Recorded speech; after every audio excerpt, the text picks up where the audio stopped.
Hello hello guys, very warm welcome to all of you. কেমন আছো সকলে? আশা করি খুব ভালো রয়েছো। তো দেখো, আজকে আমাদের ভয়েস চেঞ্জ পার্ট 2। আগের দিন আমরা পার্ট 1 কমপ্লিট করেছিলাম। সেখানে কি শিখেছিলাম? কি সিম্পল যে আমাদের present tense, simple past tense আর সিম্পল ফিউচার টেন্সের ক্ষেত্রে কিভাবে আমরা active to passive voice change করব। কারণ কি আগের দিন তোমাদেরকে ক্লিয়ার করে দিয়েছিলাম ভয়েস চেঞ্জ জানার জন্য কি টেন্স আমাদের জানা খুবই দরকার। টেন্স ছাড়া কিন্তু আমরা কিছুই করতে পারবো না।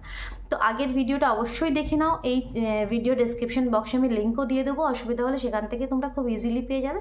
সেখান থেকে গিয়ে দেখে নাও, অথবা চ্যানেলে ভিজিট করে প্লেলিস্ট চেক করে সেখান থেকেও কিন্তু পেয়ে যাবে। আজকে আমরা পার্ট 2। তো আজকে আমরা কি শিখবো?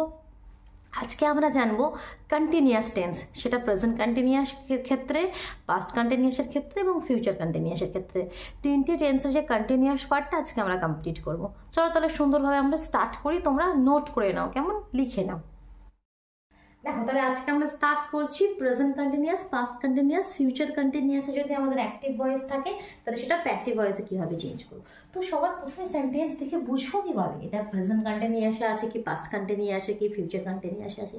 যার জন্য আমাদের টেন্সটা জানা দরকার। তো আমি এখানে শর্টলি বলে দিচ্ছি, দেখো কীভাবে সেন্টেন্স দেখলে কীভাবে বুঝবে কি এটা কোন টেন্সে রয়েছে। প্রথমে থাকবে সাবজেক্ট, তারপরে থাকবে একটা বি ভার্ব অ্যাম অথবা ইজ অথবা আর, তারপর থাকবে ভার্বের সঙ্গে আইএনজি ফর্ম, তারপরে বাকি আদার পার্টস। তো এটা হচ্ছে আমাদের প্রেজেন্ট কন্টিনিউয়াস টেন্সের স্ট্রাকচার। সাবজেক্টের মধ্যে একটা am is are be verb থাকবে এবং ভার্বের সঙ্গে আইএনজি থাকবে। যেমন একটা এক্সাম্পল নাও, I am writing a letter. I am writing a letter. I am playing football. He is cooking food. She is cooking food. বাস এরকম সিম্পল অ্যামিজারের মধ্যে একটা পেয়ে যাবে আর একটা পেয়ে যাবে ভার্বের সঙ্গে আইএনজি। ক্লিয়ার? পাস্ট কন্টিনিউয়াস হবে তাহলে কি চেঞ্জ হবে? কোনো চেঞ্জ নয়। এই অ্যামিজার অ্যাম ইজ আর এই যে বি ভার্বটা খালি ওয়াজ বের হয়ে যাবে, ওয়াজ অথবা আই অ্যাম রাইটিং আ লেটারের জায়গায় থাকবে I was writing a letter. মানে বাংলা সেন্টেন্সগুলো কেমন শুনতে হয় এগুলো, আমি চিঠি লিখিতেছি, সে চিঠি লিখিতেছিল, তেছিল এরকম থাকবে। সেগুলো হচ্ছে কন্টিনিউয়াস টেন্স। কোনো কাজ কন্টিনিউয়াসলি আমরা করছি বা করছিলাম বা করতে থাকবো। ক্লিয়ার? তাহলে পাস্টের ক্ষেত্রে কি হবে? কোনো চেঞ্জেস নেই, জাস্ট অ্যামিজারের জায়গায় was were, subject was were, ভার্বের সঙ্গে আইএনজি, আদার পার্টস। ক্লিয়ার? ফিউচারে কি এরকম না। এবার ফিউচারটা একটু লিখে দেখায়। ফিউচারটা কি হবে?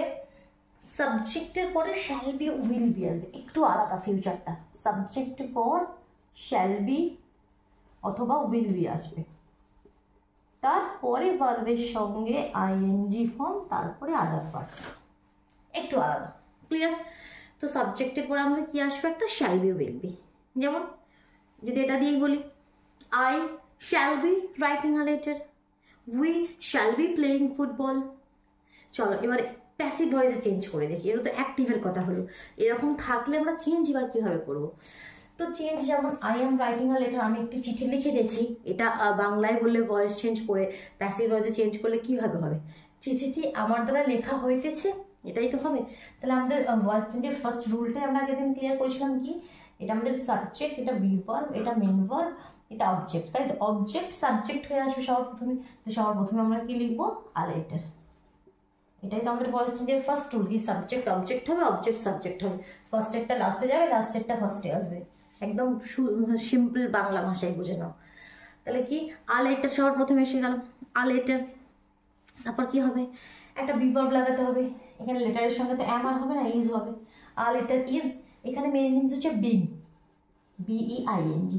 কন্টিনিউয়াস টেন্সের ক্ষেত্রে বিংটা কিন্তু অ্যাড হবে, এটাই হচ্ছে মেন, যেটা আলাদা অন্য ভয়েস চেঞ্জের ক্ষেত্রে অন্য টেন্সের, সেটাই হচ্ছে এখানে মেন।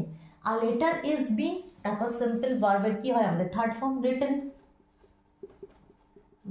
তারপর একটা কি লাগে? বাই, তারপর সাবজেক্টটা অবজেক্ট হয়ে আসবে, আই থাকলে me. A letter is being written by me. A letter is being written by me. কোনো অসুবিধা নয়।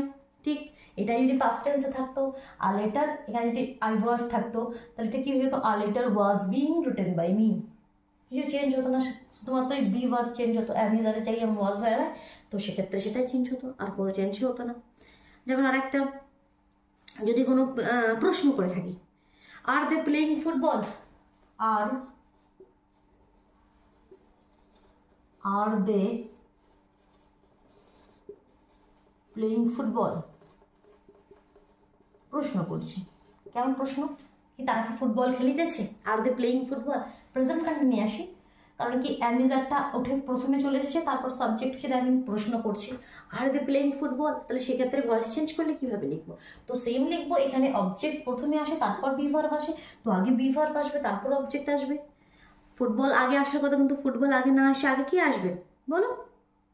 ফুটবলের পরে যে আমরা বি ভার্বটা লিখতাম কি ফুটবল ইজ, তো ইজ ফুটবল, ইজ, কারণ আমরা নর্মালি করলে কি লিখতাম কি ফুটবল ইজ বিং, তাই তো লিখতাম প্লেড বাই, তো সেটা এখন এখানে ইজটা আগে চলে আসবে, ইজ ফুটবল, ইজ ফুটবল, তারপর being played by them, is football being played by them, question mark. বুঝতে পারছো? বুঝতে পারছো? আরো সেন্টেন্স দেখে, দু চারটে সেন্টেন্স দেখে এক্সাম্পল করলে তবে আমরা আরো ক্লিয়ার করতে পারবো। এখান থেকে এটা মুছে দিই।